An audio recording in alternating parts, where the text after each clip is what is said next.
Gagasan itu asupan pokok demokrasi berkualitas. Gagasan mesti dipertarungkan. Yang terbaik akan menang.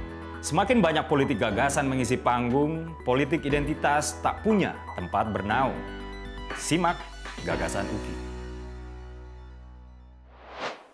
Assalamualaikum warahmatullahi wabarakatuh. Salam sejahtera untuk kita semua.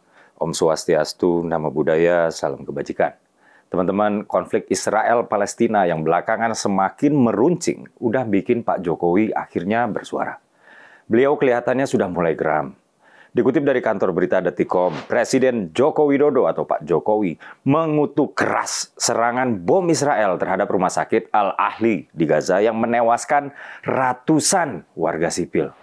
Menurut Pak Jokowi, serangan tersebut jelas melanggar hukum internasional. Pak Jokowi bilang, Indonesia mengecam keras tindakan kekerasan yang terjadi di Gaza karena telah mengakibatkan penderitaan dan semakin banyaknya korban sipil, termasuk perempuan dan anak. Indonesia juga mengutuk serangan Israel terhadap rumah sakit Al-Ahli. Ini jelas pelanggaran terhadap hukum humaniter internasional, kata Pak Jokowi. Pak Jokowi yang geram itu juga mengatakan bahwa Indonesia tidak akan tinggal diam. Pak Jokowi bilang, Indonesia tidak akan tinggal diam melihat korban sipil terus berjatuhan, melihat ketidakadilan terhadap rakyat Palestina yang terus terjadi. Indonesia bersama-sama dengan Oki mengirimkan pesan kuat kepada dunia untuk menghentikan eskalasi, untuk menghentikan penggunaan kekerasan, untuk fokus pada masalah kemanusiaan dan menyelesaikan akar masalah, yaitu pendudukan Israel atas Palestina, kata Pak Jokowi. Nggak cuma menggunakan pengaruhnya di OKI atau Organisasi Kerjasama Islam, karena Indonesia adalah negara dengan penduduk muslim terbesar di dunia, Pak Jokowi juga menggunakan pengaruhnya di Dewan HAM PBB. Begini, Indonesia baru aja terpilih menjadi anggota Dewan HAM PBB periode 2024 sampai 2026. Dan ini adalah kali ke-6 Indonesia terpilih jadi anggota lembaga internasional itu.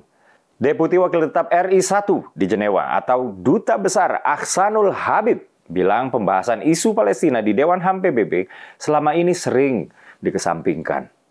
Kata Pak Aksanul Habib, karena itu kita ingin mengangkat lagi bahwa perhatian mengenai Palestina di Dewan HAM yang sudah menjadi bagian resmi dari agenda Dewan HAM itu sudah dapat diangkat dan menghasilkan hasil yang solutif yang bisa diimplementasikan bagi kepentingan bangsa Palestina tersebut, kata Pak Aksanul ya.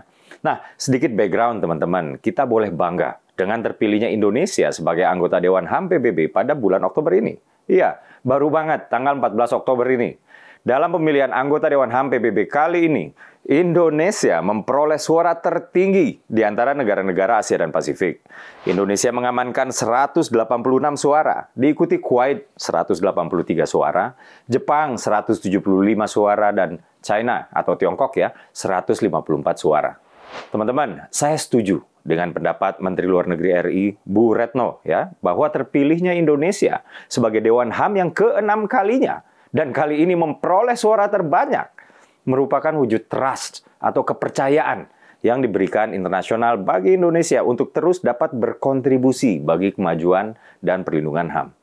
Teman-teman, kita boleh bersilang pendapat soal mau bela Palestina atau Israel. Tapi kita nggak boleh silang pendapat soal humaniter, soal kemanusiaan. Pak Jokowi sudah mengambil sikap. Pak Jokowi mengutuk keras serangan Israel ke rakyat sipil di Gaza, Palestina. Saya bersama Pak Jokowi. Rakyat Indonesia juga bersama Pak Jokowi. Saya memuji sikap Pak Jokowi yang mengangkat isu konflik Israel-Palestina menggunakan perspektif kemanusiaan, bukan perspektif keamanan. Karena kalau kita pakai perspektif keamanan, ya kita akan diharuskan untuk menelisik konflik ini dan akhirnya terjebak dalam stigma si ini duluan, si Anu duluan, si ini yang salah, maka si Anu nggak salah. Pak Jokowi menggunakan perspektif kemanusiaan, fokus pada korban dari agresi. Teman-teman, nyali Pak Jokowi ini berpotensi membuka front diplomatik dengan negara barat yang menurut saya membabi buta mendukung agresi Israel dengan alasan keamanan tadi. Tapi menurut saya nggak ada yang lebih tinggi derajatnya dari kemanusiaan. Bahkan ketika kita harus membela diri sekalipun, kita nggak boleh ya melanggar prinsip-prinsip kemanusiaan. Jangan karena keamanan lalu tidak berperi kemanusiaan. Akhir kata, mengutip Nelson Mandela, seorang pejuang HAM yang juga mantan pemimpin Afrika Selatan, to deny people their human rights is to challenge their very humanity. Mengingkari hak asasi manusia berarti menantang kemanusiaan mereka sendiri. Saya Dede Prayudi, wassalamualaikum warahmatullahi wabarakatuh.